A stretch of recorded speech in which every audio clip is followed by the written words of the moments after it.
this allows us to prove all kinds of interesting things. In particular, that main question we had there from the beginning of what is it that constitutes some invariant information. This, you have an operator, you write the matrix, and lots of numbers. Your friend Casey goes and writes another matrix and all different numbers. So how do you guys know that you have the same information? Well, there's something that is the same. And here is our first claim. The trace of the matrix representing an operator is basis independent. So if you and anyone else computes a matrix and the traces are not the same, you compare with your friend's trace, and if they're not the same, you don't have the same matrix. You're not talking about the same operator.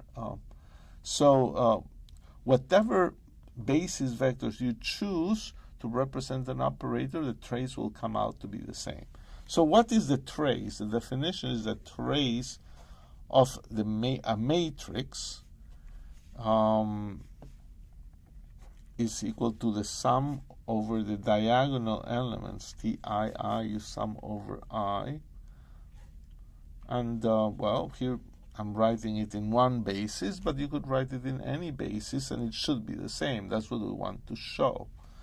For that, you should learn or note the basic property of traces of matrices is that the trace of T1 times T2 is equal to the trace of T2 times T1. We say that the trace is cyclic.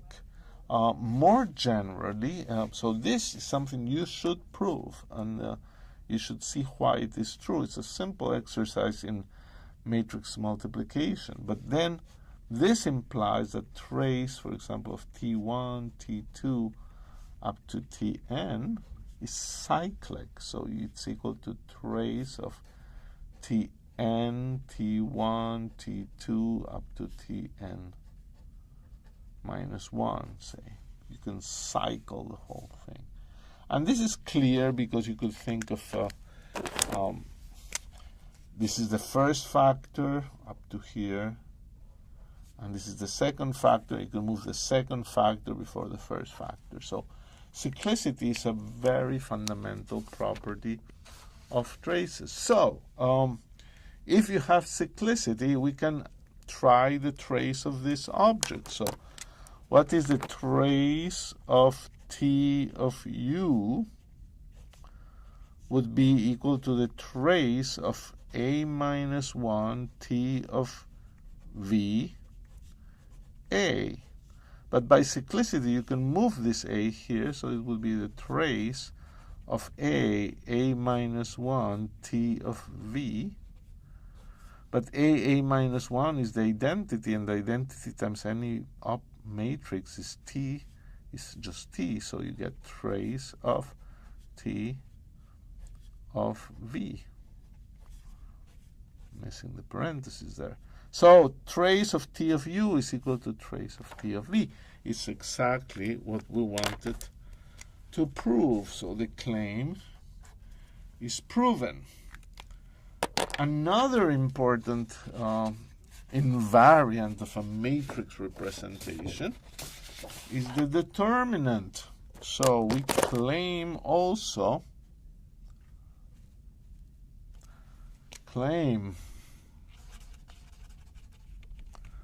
the determinant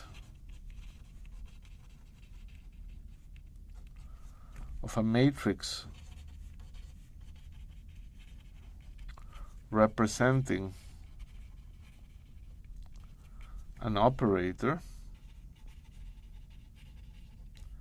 is basis independent.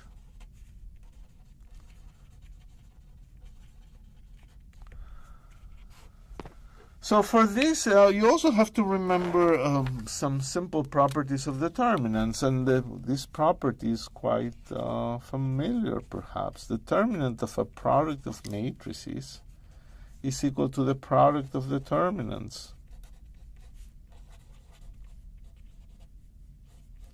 So you multiply the matrix A times B, and you compute the determinant, you just multiply the determinants.